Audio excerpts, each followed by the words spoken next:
ಇವತ್ತು ಎಂಥ ಒಂದು ವಿಶೇಷತೆ ಅಂದ್ರೆ ತೇನೋವಿನ ತೃಣನಪಿನಾಚರಂತಿ ಅಂತ ಹೇಳ್ತಾರೆ.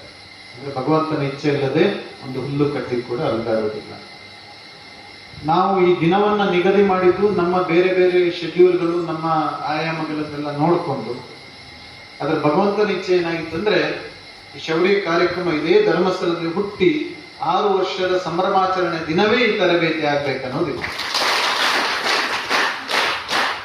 ನಾವು ಈ ದಿನ ಇಟ್ಟು ಎಷ್ಟೋ ದಿನ ಆದ್ಮೇಲೆ ನಮ್ಗೆ ಅದು ಗೊತ್ತಾಗಿದೆ, ಓ ಇದು ವಾರ್ಷಿಕೋತ್ಸವದಿಂದ ಇದಿಟ್ಟಿದ್ದಲ್ಲ. ಸೊ ಅದು ಒಂದು ರೀತಿಯಲ್ಲಿ ಶ್ರೀಸ್ವಾಮಿಯ ಸೇವೆ ಮಾಡುವಾಗ ಇಂಥ ಒಂದು ಸಣ್ಣ ಪುಟ್ಟ ವಿಶೇಷಗಳು ನಡೆಯುತ್ತೆ ಅನ್ನೋದಕ್ಕೆ ಒಂದು ಸಾಕ್ಷಿ. ಆದ್ರೆ ವರ್ಷಗಳು ಎಷ್ಟು ಬೇಗ ಉರುಳುತ್ತಂದ್ರೆ ನಾನು ಅದೇ ಯೋಚನೆ ಮಾಡ್ತಾ ಇದ್ದೆ. 6 ವರ್ಷದ ಹಿಂದೆ ಇದರ ಒಂದು ರೂಪುರೇಷೆಗಳನ್ನ ನಮ್ಮ ಜಯವಂತ್ ಮಾಡ್ತಾ ಇದ್ರು. ಆ DC ಆಫೀಸಿಗೆ ಹೋಗಿ ಈ ತರ ಒಂದು ಕಲ್ಪನೆಯನ್ನು ಅವ್ರಿಗೆ ವಿವರಿಸ್ತಕ್ಕಂಥದ್ದು, ಈ ತರ ಮಾಡ್ತೀವಿ. ಮತ್ತೆ NDRF ಕಾಂಟ್ಯಾಕ್ಟ್ ಆಗಿದ್ದು, ಆ ಪರಿಕರಗಳು ಏನೇನ್ ಬೇಕು, ಅದಕ್ಕೆ ಪ್ರೈಸಿಂಗು, ಟೆಂಡರ್ ಹಾಕ್ತಕ್ಕಂಥದ್ದು, ಆ ಕಲ್ಪನೆ ಇದೆಲ್ಲ ನೋಡಿ ಮೊನ್ನೆ ಮಾಡ್ದಾಗಿದೆ. ಅದು ಉದ್ಘಾಟನೆ ಅಂತೂ ನಮ್ಮ ಮಹೋತ್ಸವದಲ್ಲಿ ಇನ್ನು ಕಾವಂದರು ಬಂದು ಉದ್ಘಾಟನೆ ಮಾಡಿ ಪರಿಕರ ಇಟ್ಟದ್ದೆಲ್ಲ ಮೊನ್ನೆ ನಡೆದ ಹಾಗಿದೆ. ಆದ್ರೆ 6 ವರ್ಷಗಳು ಉರುಳಿ ಹೋಯಿತು. 6 ವರ್ಷದಲ್ಲಿ ನಮ್ಗೆ ಸಂತೃಪ್ತಿ ಪಡ್ತಕ್ಕಂಥದ್ದು ಯಾವುದೇ ಒಂದು ಕಾಲಘಟ್ಟಗಳು ದಾಟ್ತಾ ಇದ್ದ ಹಾಗೆ ಸಿಂಹಾವಲೋಕನ ಮಾಡ್ಬೇಕಂತ ಹೇಳ್ತೇವೆ, ಒಮ್ಮೆ ಹಿಂದಿರುಗಿ ನೋಡ್ಬೇಕಂತ. ಬಹುಶಃ ಕಾಲಘಟ್ಟಗಳು ಉರುಳಿ ಹೋದಾಗ ನಾವು ಅನೇಕ ಬಾರಿ ಹಿಂದಿರುಗಿ ನೋಡ್ತೇವೆ.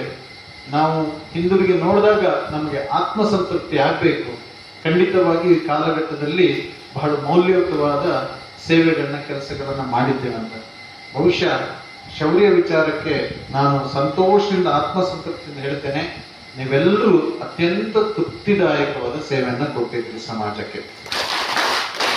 ಹಾಗಾಗಿ 6 ವರ್ಷವೂ ಕೂಡ ನಾವು ಹಿಂದಿರುಗಿ ನೋಡಿ ಸಿಂಹಾವಲೋಕನ ಮಾಡಿದ್ರು ಕೂಡ ಸಿಂಹ ಹೇಗೆ ಹೆಮ್ಮೆಯಿಂದ, ಗರ್ವದಿಂದ ಅದು ಮುಂದೆ ನಡೆಯುತ್ತೋ, ಒಮ್ಮೆ ಹಿಂದೆ ನೋಡಿ ಅದಕ್ಕೆ ತೃಪ್ತಿಯಾದ್ರೆ ಮಾತ್ರ ಮುಂದೆ ನಡೆಯುತ್ತೆ. ಹಾಗೆ ನೀವೆಲ್ಲ ಸಿಂಹಗಳ ರೀತಿ ಸಿಂಹಾವಲೋಕನೊಮ್ಮೆ ಮಾಡಿ ಮತ್ತೆ ಗರ್ವದಿಂದ ಇನ್ನಷ್ಟು ಸೇವೆಗಳನ್ನ ಮಾಡಲಿಕ್ಕೆ ಮುನ್ನಡೆಯಬೇಕಂತ ಈ ಸಂದರ್ಭದಲ್ಲಿ ಕೇಳ್ಕೊಳ್ತೇನೆ. ನಮ್ಮ ಇಡೀ ಅಂಕಿಅಂಶಗಳನ್ನು ನೋಡಿದ್ರೆ ಅಂಕಿಅಂಶಗಳು ಇರುತ್ತೆ. ನಾನು ಪ್ರಾರಂಭದಲ್ಲೂ ಹೇಳ್ತೇನೆ, ನಮ್ಮ ಯೋಜನೆಯಲ್ಲೂ ಮೊದಲು ಕೆಲವು ವಿಚಾರದಲ್ಲಿ ಅಂಕಿಅಂಶಗಳಿಗೆ ಬಹಳಷ್ಟು ಪ್ರಾಧಾನ್ಯತೆ ಇತ್ತು. ಆ ಅಂಕಿಅಂಶಗಳನ್ನು ನಾವು ಸ್ವಲ್ಪ ಬದಲಾವಣೆ ಮಾಡಿದ್ದೇವೆ. ನಮಗೆ ಕ್ವಾಂಟಿಟಿ ಅಲ್ಲ, ಕ್ವಾಲಿಟಿ ಇಂಪಾರ್ಟೆಂಟ್. ಎಲ್ಲ ವಿಚಾರದಲ್ಲೂ ಕ್ವಾಲಿಟಿಗೆ ನಾವು ಪ್ರಾಧಾನ್ಯತೆ ಕೊಡ್ತೇವೆ. ನಮ್ಮ ಸ್ವಾಮಿ ವಿವೇಕಾನಂದರು ಒಂದು ಮಾತು ಹೇಳಿದ್ರು. ಏನ್ ಹೇಳಿ? ಅವಿನಾಶ್ ಏನ್ ಹೇಳಿದ್ರು? 100 ಜನ ಸಮರ್ಥ ಯುವ ಜನತೆಯನ್ನು ನನಗೆ ಕೊಡಿ, ಒಂದು ರಾಷ್ಟ್ರವನ್ನೇ ನಿರ್ಮಿಸ್ತೇವೆ ಅಂತ. ಅವ್ರು ಕೇಳಿದ್ದು ಎಷ್ಟು ಹೇಳಿ? 100 ಜನ ಮಾತ್ರ ಕೇಳಿದ್ರು. ಇವತ್ತು 140 ಕೋಟಿ ಜನ ಇದ್ದೇವೆ ನಮ್ಮ ದೇಶದಲ್ಲಿ. ಅಂದ್ರೆ 100 ಜನ ಸಮರ್ಥ ಕ್ವಾಲಿಟಿ ಇದ್ರೆ ಅದು 1,00,000 ಜನರಿಗೆ ಸಮ. 1,00,000 ನಮಗೆ ಸಂಖ್ಯೆಯಲ್ಲಿ ದೊಡ್ಡ ಕಾಣಬಹುದು, ಆದರೆ ಕ್ವಾಲಿಟಿಗೆ ಹೋಲಿಕೆ ಮಾಡಿದಾಗ ನಾವು ಅದಕ್ಕೆ ಮಿತಿ ಇಲ್ಲ. ಒಂದು ಕ್ವಾಲಿಟಿಗೆ ಮಿತಿ ಇಲ್ಲ, ಕ್ವಾಂಟಿಟಿಗೆ ಮಿತಿ ಇದೆ, ಇಷ್ಟೇ. ಕ್ವಾಲಿಟಿಗೆ ಯಾವತ್ತೂ ಮಿತಿ ಇಲ್ಲ. ಹಾಗಾಗಿ ಇವತ್ತು ನಮ್ಮ ಶೌರ್ಯ ಸೇವೆಗಳು ಗುಣಮಟ್ಟದ ಸೇವೆಗಳಾಗಬೇಕು, ಅರ್ಥಪೂರ್ಣವಾದ ಸೇವೆ ಆಗಬೇಕು. ಆ ಸೇವೆ ಒಂದು ಕಡೆ ಇನ್ನೊಂದು ಕಡೆ ಪ್ರೇರಣೆ ಕೊಡೋದಲ್ಲದೆ ಆ ಒಂದು ಸೇವೆ ಅಗತ್ಯತೆಗಳು, ಆ ಸೇವೆಗಳ ಒಂದು ಪರಿಪೂರ್ಣತೆ ಅದರಲ್ಲಿ ಇರಬೇಕಾಗುತ್ತೆ. ಆ ನಿಟ್ಟಿನಲ್ಲಿ ಬಹಳಷ್ಟು ಬದಲಾವಣೆಗಳನ್ನ ಆಗಿಂದಾಗೆ ನೀವೆಲ್ಲರೂ ಮಾಡ್ತಾ ಇದ್ದೀರಿ. ನಮಗೆ ಇವತ್ತು ಯಾಕೆ ಯೋಜನೆ? ಇವತ್ತು ಯೋಜನೆ ನಿಮ್ಗೆ ಗೊತ್ತಿದೆ ಎಷ್ಟು ವಿಶಾಲವಾಗಿದೆ ಅಂತ ಹೇಳಿ. 53 ಲಕ್ಷ ಕುಟುಂಬಕ್ಕೆ ಜೋಡಣೆ ಆಗಿದೆ. ನಿಮ್ಗೆ ಇನ್ನೊಂದು ರೀತಿಯಲ್ಲಿ ನಿಮ್ಗೆ ಅರ್ಥ ಆಗ್ಲಿಕ್ಕೋಸ್ಕರ ಇದನ್ನು ನಾನು ಹೇಳ್ತೇನೆ. ಯೋಜನೆ ವ್ಯಾಪ್ತಿ ಸುಮಾರು 20 ಮೇನ್ ಸ್ಟ್ರೀಮ್ ಪ್ರೋಗ್ರಾಮ್ಗಳಿದೆ. ಸಮುದಾಯ ಸಾಮಾಜಿಕ ಚಟುವಟಿಕೆಗಳಲ್ಲಿ 20 ಪ್ರಮುಖ ಕಾರ್ಯಕ್ರಮಗಳಿವೆ. ಉದಾಹರಣೆ ಮನೋಜ್ ಮ್ಯಾನೇಜರ್ಸ್ ಅವರು ಆ ಕಡೆ ಕೂತಿದ್ದಾರೆ, ಅವರು ಕೃಷಿ ಬಗ್ಗೆ ಮಾಡ್ತಾ ಇದ್ದಾರೆ. ಕೃಷಿಯಲ್ಲಿ ಯಂತ್ರಧಾರ ಇದೆ, ಯಂತ್ರಶ್ರೀ ಇದೆ, CHSC ಇದೆ. ಕೃಷಿಗೆ ಅನೇಕ ರೈತರಿಗೆ ಬೇಕಾಗಿರ್ತಕ್ಕಂಥ ಕಾರ್ಯಕ್ರಮಗಳಿವೆ. ಸುಮಾರು CHSC 164 ಸೆಂಟರ್ ಇತ್ತು, ಈಗ ಅದು 93ಕ್ಕೆ ಬಂದಿದೆ. ಈಗ ಯಂತ್ರಶ್ರೀ ಹಾರ್ವೆಸ್ಟರ್ ಬ್ಯಾಂಕ್ ಇದೆ. ಆ ಒಂದು ವಿಂಗಲ್ಲೇ ಸುಮಾರು ಒಂದು 500 ಜನ ನಮ್ಮಲ್ಲಿ ಕೆಲಸ ಮಾಡ್ತಾರೆ, ಒಂದು ವಿಭಾಗದಲ್ಲಿ. ಈ ರೀತಿಯ ಮುಖ್ಯ ಕಾರ್ಯಕ್ರಮಗಳು ಒಂದು 20 ಕಾರ್ಯಕ್ರಮಗಳಿವೆ. ಆ 20 ಕಾರ್ಯಕ್ರಮಗಳಲ್ಲಿ ಜನಜಾಗೃತಿ ಕಾರ್ಯಕ್ರಮ ಬಹಳ ಪ್ರಮುಖವಾಗಿರ್ತಕ್ಕಂಥದ್ದು. ಅದನ್ನ ವಿವೇಕ್ ಪಾಯ್ಸ್ ಅವರು ಮಾಡ್ತಾ ಇದ್ದಾರೆ. ಆ ಜನಜಾಗೃತಿ ಕಾರ್ಯಕ್ರಮದ 5 ಪ್ರಮುಖ ಕಾರ್ಯಕ್ರಮಗಳು ಶೌರ್ಯ ಒಂದು. ಜಸ್ಟ್ ನೀವು ಕಲ್ಪನೆ ಮಾಡಿ, ಯೋಜನೆಯ ವಿಸ್ತಾರತೆ, ಆ ಸ್ವಸಹಾಯ ಸಂಘಗಳ ನಿರ್ವಹಣೆ ಬೇರೆ, ಅದಲ್ಲದೆ ಸಮುದಾಯ ಸಾಮಾಜಿಕ ಕಾರ್ಯಕ್ರಮಗಳು 20 ಕಾರ್ಯಕ್ರಮ ಪ್ರಮುಖವಾದ ಕಾರ್ಯಕ್ರಮಗಳು, ಅದರಲ್ಲೇ ಜನಜಾಗೃತಿ ಕಾರ್ಯಕ್ರಮ ಪ್ರಮುಖವಾದದ್ದು. ಆ ಜನಜಾಗೃತಿಯಲ್ಲಿ 5 ಕಾರ್ಯಕ್ರಮದಲ್ಲಿ ಶೌರ್ಯ ಕಾರ್ಯಕ್ರಮ ಒಂದು.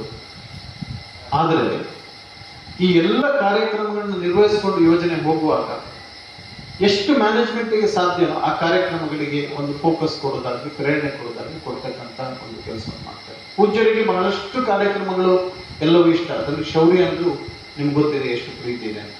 ಇವತ್ತು ಅವರು ಸಮಯ ಮಾಡಿಕೊಂಡು ತರಬೇತಿ ಆಗುವ ಸಂದರ್ಭದಲ್ಲಿ ಖಂಡಿತ ಬರ್ತಾರೆ. ಆಗುವಾಗ ನಿಮ್ಮನ್ನೊಮ್ಮೆ ನೋಡಿ ಹೋಗ್ತಾರೆ. ಯಾಕೆ ನಾನು ಇದನ್ನು ಹೇಳ್ತೇನೆಂದ್ರೆ, ಇದರ ಸ್ವಲ್ಪ ಹಿನ್ನೆಲೆಗೆ ಹೋದರೆ ಬಹಳಷ್ಟು ನಾನು ಬೇರೆ ಬೇರೆ ಜಿಲ್ಲೆಗಳಿಗೆ ಭೇಟಿ ಕೊಟ್ಟಾಗ ಅಲ್ಲಿರುವ ಶೌರ್ಯ ಕಾರ್ಯಕರ್ತರು ಮಾತಾಡ್ತಾನೆ, ಮುಕ್ತವಾಗಿ ಮಾತಾಡ್ತಾನೆ. 10, 15, 20 ವರ್ಷ ಸಮಾಜ ಸೇವೆ ಮಾಡುವವರಿದ್ದಾರೆ. ನಿಮ್ಗೆಲ್ರಿಗೂ ಕೆಲವರಿಗೆ ಅಂತ ಅನುಭವಗಳು ಆಗಿರ್ಬೋದು. 20 ವರ್ಷ ಸಮಾಜ ಸೇವೆ ಮಾಡ್ತಕ್ಕಂಥವ್ರು, ನೀವು ಇದನ್ನ ಈ ಸೂಕ್ಷ್ಮತೆಯನ್ನು ಅರ್ಥ ಮಾಡ್ಕೊಳ್ಳಿ. ಸೂಕ್ಷ್ಮತೆಯನ್ನು ಅರ್ಥ ಮಾಡ್ಕೊಂಡ್ರೆ ನಿಮ್ಗೆ ದೊಡ್ಡ ಪ್ರೇರಣೆ ಸಿಗುತ್ತೆ. ಸಮಾಜ ಸೇವೆ ಮಾಡುವವರು ಯಾರು ದೊಡ್ಡ ಸಿರಿವಂತರಲ್ಲ, ಒಪ್ಕೊಳ್ತೀರಾ? ಹೌದಾ? ಶ್ರೀಮಂತರು ಯಾರು ಅಲ್ಲ. ಶ್ರೀಮಂತರು ಡೊನೇಷನ್ ಕೊಡ್ತಾರೆ, ಅದು ಬೇರೆ, ಅವ್ರನ್ನ ನಾವು ಗೌರವಿಸೋಣ. ತಳಮಟ್ಟಕ್ಕೆ ಇಳಿದು ತಾನೇ ಖುದ್ದಾಗಿ ಹೋಗಿ ಫಿಸಿಕಲಿ, ಭೌತಿಕವಾಗಿ ಸಮಾಜ ಸೇವೆ ಮಾಡ್ತಕ್ಕಂಥವ್ರು ನಿಜವಾಗ್ಲೂ ಸಿರಿವಂತರಲ್ಲ. ಅವರಿಗೂ ಜೀವನ ಇರುತ್ತೆ, ಅವರು ಕಷ್ಟಪಡ್ತಾರೆ, ಬೇರೆ ಬೇರೆ ಆಯಾಮಗಳಿರುತ್ತೆ, ಅದರಲ್ಲಿ ಏನೋ ಹೊಂದಾಣಿಕೆ ಮಾಡಿಕೊಂಡು ಒಂದಿಷ್ಟು ಸಮಾಜ ಸೇವೆ ಮಾಡ್ತಾ ಇದ್ದಾರೆ.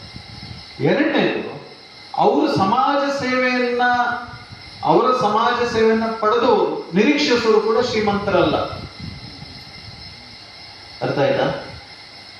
ಅವರಿಂದ ಸಮಾಜ ಸೇವೆ ಪಡೆಯುವವರು ಅಥವಾ ನಿರೀಕ್ಷಿಸುವವರು ಶ್ರೀಮಂತರ, ಅವರು ಬಡವರೇ, ಅವರು ಇನ್ನೂ ಬಡವರು.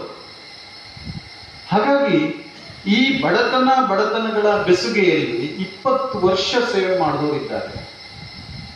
ಆದರೆ ಯಾವತ್ತೂ ಅವರು ಮೇನ್ ಸ್ಟ್ರೀಮಿಗೆ ಬರ್ಲಿಕ್ಕಾಗಲಿಲ್ಲ. ಅವರ ಸಮಸ್ಯೆ ಜಂಜಾಟದಲ್ಲೂ ಇರ್ತಾರೆ, ಆದಷ್ಟು ಇನ್ನೊಬ್ರಿಗೆ ಸೇವೆ ಮಾಡ್ತಾರೆ. ಯಾವ ಮೇನ್ ಸ್ಟ್ರೀಮಿಗೆ ಅವ್ರಿಗೆ ಬರ್ಲಿಕ್ಕಾಗಲಿಲ್ಲ. ನಿಮ್ಗೆ ಗೊತ್ತಾಗಿದೆ, ಗೊತ್ತಿದೆ ನಿಮಗೆ, ಮೇನ್ ಸ್ಟ್ರೀಮಿಗೆ ಬರ್ಬೇಕಂದ್ರೆ ಅದು ಒಂದು ಬೇರೆನೇ ಪ್ಲಾಟ್ಫಾರ್ಮ್, ಅದೊಂದು ಬೇರೆನೇ ಪ್ಲಾಟ್ಫಾರ್ಮ್. ಇದನ್ನ ಗಮನಿಸಿದ ನಾವು, ಅಂತ ಒಳ್ಳೆ ಸಮಾಜ ಸೇವಕರಿದ್ದಾರೆ, ಅವರು ಸೇವೆಗಳನ್ನು ಮಾಡ್ತಾ ಇದ್ದಾರೆ, ಅವರಿಗೆ ಒಂದು ಒಳ್ಳೆಯ ಚೌಕಟ್ಟಿನ, ಒಳ್ಳೆಯ ವೃತ್ತಿಪರತೆಯ ಒಂದು ಸಮಾಜದಲ್ಲಿ ಮುಖ್ಯ ವಾಹಿನಿಗೆ ಅವ್ರನ್ನ ತೆಗೆದುಕೊಂಡು ಹೋಗ್ತಕ್ಕಂಥ ವೇದಿಕೆಗೆ ತಂದರೆ ಆಗ ಅರ್ಥಪೂರ್ಣವಾಗಿ ಆ ಸೇವೆಗಳು ಆಗುತ್ತೆ, ಒಂದು ಚೌಕಟ್ಟಲ್ಲಿ ಶಿಸ್ತುಬದ್ಧವಾಗಿಯೂ ನಡೆಯುತ್ತೆ ಅನ್ನೋ ದೃಷ್ಟಿಕೋನದಿಂದ ಇವತ್ತು ಶೌರ್ಯ 20 ಘಟಕವನ್ನು ಮಾಡಿ. ಸೊ ಇದು ಸೇವೆ ಕೊಡುವವರು, ಇದು ಸೇವೆಯನ್ನು ಪಡ್ಕೊಳ್ತಕ್ಕಂಥವ್ರು. ಇಲ್ಲಿವರೆಗೆ ಅನೇಕ ಸೇವೆಗಳಾಗ್ತಿತ್ತು, ಆದರೆ ಅದನ್ನು ಹೊರತುಪಡಿಸೋರಿಗೆ ಮೇಲೆ ಬರ್ಲಿಕ್ಕೆ ಆಗ್ತಾ ಇರಲಿಲ್ಲ. ಇವತ್ತು ಈ ದೊಡ್ಡ ವೇದಿಕೆ ಇದ್ದದ್ರಿಂದ ಸೇವೆ ಕೊಡುವವರು ಬಂದಿದ್ದಾರೆ, ಸೇವೆ ಪಡ್ಕೊಳ್ಳೋರು ಇದ್ದಾರೆ, ಶಿಸ್ತುಬದ್ಧವಾದ ಚೌಕಟ್ಟಿದೆ. ಮುಖ್ಯವಾಹಿನಿಯ ಯಾವ ವಿಭಾಗದಲ್ಲೂ ನಾವು ಸೇವೆಯನ್ನ ಅಥವಾ ಆ ಜೋಡಣೆಯನ್ನು, ಆ ನೆಟ್ವರ್ಕ್ ಅನ್ನ ಮಾಡ್ಬೋದು. ಇವತ್ತು ಹೆಂಗೆ ಆಗುತ್ತೆ ನೋಡಿ, ಡೈರೆಕ್ಟ್ ಆಗಿ ನಮ್ಗೆ ಎಕ್ಸೆಸ್ ಸಿಗ್ತಾರೆ, ಪೊಲೀಸ್ ಡಿಪಾರ್ಟ್ಮೆಂಟ್ ಎಕ್ಸೆಸ್ ಸಿಗ್ತಾರೆ, ಫೈರ್ ಡಿಪಾರ್ಟ್ಮೆಂಟ್ ಎಕ್ಸೆಸ್ ಸಿಗ್ತಾರೆ. ನಾವು ಒಂದು ಲೆಟರ್ ನ ಕಳಿಸಿದ್ರೆ ಇವತ್ತು ಇಲ್ಲಿಂದ ಹೋಯ್ತು ಅಂದ್ರೆ ದಟ್ಸ್ ಅಫಿಷಿಯಲ್ ಎಂಡ್.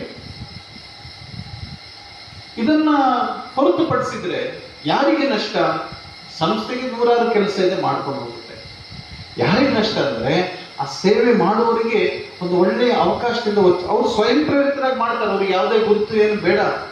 ಆದ್ರೆ ಅಂತಹ ಒಂದು ಒಳ್ಳೆಯ ವ್ಯವಸ್ಥೆಗೆ ಒಂದು ಒಳ್ಳೆಯ ವೇದಿಕೆ ಕೊಟ್ಟು ಇನ್ನೊಂದು ಪ್ರೇರಣೆ ಮಾಡ್ತಕ್ಕಂಥ ಅಥವಾ ಅದಕ್ಕೆ ಒಂದು ಶಿಸ್ತುಬದ್ಧವಾದ ಚೌಕಟ್ಟನ್ನ ಮಾಡಿದ್ರೆ ಎಲ್ಲ ರೀತಿಯಿಂದ ಸ್ವಾಸ್ಥ್ಯ ಸಮಾಜದ ಒಂದು ನಿರ್ಮಾಣಕ್ಕೆ ಅದು ಸಾಧ್ಯ ಆಗ್ತಕ್ಕಂಥದ್ದು. ಅದೇ ರೀತಿ ಸೇವೆ ಪಡ್ಕೊಳ್ಳೋರಿಗೆ ಕೂಡ ಒಂದು ವ್ಯವಸ್ಥಿತವಾದ ಸೇವೆ ಎಲ್ಲ ಸಿಬ್ಬಂದಿಗಳು, ಮುಖ್ಯವಾಗಿ ಈ ಕಾರ್ಯಕ್ರಮದ ಯಶಸ್ಸಿಗೆ ನೀವು ಕಾರಣ. ನೀವು ಈ ಕಾರ್ಯಕ್ರಮವನ್ನು ಅರ್ಥ ಮಾಡಿಕೊಂಡು ಈ ವೇದಿಕೆಯನ್ನು ಚೆನ್ನಾಗಿ ಬಳಸ್ಕೊಂಡು, ಈ ವೇದಿಕೆಯನ್ನು ಬಿಟ್ಟು ಹೋದವರು ನಾನು ನೋಡಿದೆ. ಅವರು ಯಾವುದೋ ಒಂದು ಸಂದರ್ಭದಲ್ಲಿ ಏನೋ ಸಣ್ಣ ಪುಟ್ಟ ಕಾರಣಗಳಿಗೆ ಬಿಟ್ಟು ಹೋದ್ರು. ಈಗ ಅವ್ರು ಮೊದಲು ಯಾವ ಸ್ಥಾನದಲ್ಲಿದ್ರು ಅದೇ ಸ್ಥಾನಕ್ಕೆ ಹೋಗಿದ್ದಾರೆ. ನಮಗೆ ಬೇಸರ ಆಗುತ್ತೆ. ಅವರು ಸಣ್ಣ ಪುಟ್ಟ ಇದರಲ್ಲಿ ಹೋಗ್ತಾರೆ, ಒಳ್ಳೆ ಸೇವೆಗೆ ಬಿಟ್ಟು ಹೋದ ನಂತರ ಮತ್ತೆ ಅವರಿಗೆ ಎಲ್ಲ ನೆಟ್ವರ್ಕ್ ಅನ್ನ ಕಳ್ಸ್ಕೊಂಡ್ಬಿಡ್ತಾರೆ. ಈ ನೆಟ್ವರ್ಕ್ ನ ಗುರುತ್ವಾಕರ್ಷಣೆ ಇರ್ತಕ್ಕಂಥದ್ದು ಈ ವೇದಿಕೆ. ಅದನ್ನೊಮ್ಮೆ ಅವ್ರು ಬಿಟ್ಟೋದ ನಂತರ ವೈಯಕ್ತಿಕವಾಗಿ ಏನೋ ಅವ್ರ ಹತ್ರ ಸಾಧನೆ ಮಾಡ್ಲಿಕ್ಕಾಗಲ್ಲ. ನಂತರ ಅವರಿಗೆ ಆಗುತ್ತೆ. ಅದಕ್ಕೋಸ್ಕರ ನಾನು ಹೇಳ್ತೇನೆ, ಏನಾದರೂ ಸಣ್ಣ ಪುಟ್ಟ ಸಮಸ್ಯೆಗಳಿದ್ರೆ ನೀವು ಸಮಾಲೋಚನೆ ಮಾಡಿ, ಮುಕ್ತವಾಗಿ ಮಾತಾಡ್ಕೊಳ್ಳಿ. ಇದು ಒಳ್ಳೆಯ ಅವಕಾಶ. ಕಲೆಕ್ಟಿವ್ ಆಗಿ ಟೀಮ್ ಎಫರ್ಟ್, ಸೇವೆ ಅಂದ್ರೆ ಟೀಮ್. ಇವತ್ತು ನೋಡಿ NDA ಒಬ್ಬರು ಬರಲಿಲ್ಲ, ಟೀಮ್ ಎಲ್ಲಿಗೆ ಹೋಗಿದ್ದು ಟೀಮ್. ಇವತ್ತು ಟೀಮ್ ಎಫರ್ಟ್, ಒಬ್ಬ ಟೀಮ್ ಲೀಡರ್, ಅದಕ್ಕೊಬ್ಬ ನಾಯಕತ್ವ ಗುಣ ಇರ್ತಕ್ಕಂಥ ಟೀಮ್ ಲೀಡರ್ ಆಗ್ತಾರೆ. ಸೇವೆ, ಸ್ವಚ್ಛ, ಶುದ್ಧತೆ, ಸಹಕಾರ, ಇದೆಲ್ಲ ಈ ಸೇವೆಯ ಪ್ರತೀಕಗಳು, ನಾನಾ ರೂಪಗಳು. ಸಹನೆಗಳು ನಮಗೆ ಬೇಕಾಗುತ್ತೆ, ಸಿಂಪ್ಲಿಸಿಟಿ ಬೇಕಾಗುತ್ತೆ. ಗತ್ತು ಗರ್ವ ಅನ್ನೋದು ನಮ್ಗೆ ಕಿಂಚಿತ್ ಬರಬಾರ್ದು. ಯಾರಿಗಾದ್ರೂ ಗತ್ತು ಗರ್ವ ಕಿಂಚಿತ್ತು, ಯಾರಾದ್ರೂ ಗತ್ತು ಗರ್ವದಲ್ಲಿ ಕೆಲಸ ಮಾಡ್ತಿದ್ದಾನಂದ್ರೆ ಈ ಸೇವೆಯನ್ನ ಅವನು ಕೋಟ್ ಅಂದ್ರೆ ಮುಖವಾಡ ಮಾಡಿಕೊಂಡು ಬೇರೆ ಏನೋ ಅವನ ನ್ಯೂನತೆಯಲ್ಲಿ ದೌರ್ಬಲ್ಯ ಇಟ್ಕೊಂಡಿರ್ತಾನೆ. ಅದಕ್ಕೆ ಈ ಸೇವೆಯನ್ನು ಅವನು ಮುಖವಾಡ ಮಾಡ್ಕೊಂಡಿದ್ದಾನಂತ. ಸೇವಕನಿಗೆ ಯಾವತ್ತೂ ಗತ್ತು ಗರ್ವಗಳು ಇರೋದಿಲ್ಲ, ಅಹಂಕಾರಗಳು ಇರೋದಿಲ್ಲ, ನಿಜವಾಗ್ಲೂ ಸಿಟ್ಟು ಕೂಡ ಇರೋದಿಲ್ಲ. ಯಾಕಂದ್ರೆ ಸೇವೆಗೆ ಎಲ್ಲವನ್ನ ತ್ಯಾಗ ಮಾಡಿ ಬಂದಿರ್ತಕ್ಕಂಥದ್ದು. ಆ ದೃಷ್ಟಿಕೋನದಲ್ಲಿ ಸೇವೆ ಮಾಡ್ತಕ್ಕಂಥ ಒಂದು ವ್ಯವಸ್ಥೆಯಲ್ಲಿ ನೀವೆಲ್ಲರೂ ಬಹಳ ಶುದ್ಧವಾದ ಮನಸ್ಸನ್ನು ಇಟ್ಕೊಂಡಿದ್ರಿ, ಸೇವಾ ಮನೋಭಾವದಿಂದಿದ್ರಿ. ಯಾರು ನಿಮ್ಗೆ ಭೇದ ಭಾವ ಇಲ್ಲ, ಮೇಲು ಕೀಳಿಲ್ಲ, ಸಿಟ್ಟಾಗೋರಿಲ್ಲ, ಯಾವ ಗರ್ವಗಳು ಇಲ್ಲ. ಆ ದೃಷ್ಟಿಕೋನದಲ್ಲಿ ನೀವು ಪಂಚಶೀಲಗಳು ಅಂತ ನಾನು ಹಿಂದಿನ ಸಾರಿ ಹೇಳಿ, ಪಂಚಶೀಲಗಳನ್ನು ಹೊಂದಿಕೊಂಡು ನೀವು ಆ ಒಂದು ವ್ಯವಸ್ಥೆಯನ್ನು ಮಾಡ್ತೀರಿ. ಇದರಿಂದ ಇನ್ನೊಂದು ಸಂದೇಶ ಏನಂದ್ರೆ, ನೀವು ಸಮಾಜಕ್ಕೆ ಒಂದು ಮಾದರಿ ಕೂಡ ಆಗ್ಬೇಕಾಗುತ್ತೆ. ನಾನು ಯಾವಾಗಲೂ ಆಯ್ಕೆಯಲ್ಲಿ ಹೇಳ್ತಾನೆ, ಅವರು ಸಮಾಜಕ್ಕೆ ಮಾದರಿ. ನಮ್ಮ ಜನಜಾಗೃತಿ ಕಾರ್ಯಕ್ರಮ, ನಾವು ನೈತಿಕ ಮೌಲ್ಯಗಳನ್ನ ಎತ್ತಿ ಹಿಡಿತಕ್ಕಂಥ ವೇದಿಕೆ ಜನಜಾಗೃತಿ ವೇದಿಕೆ.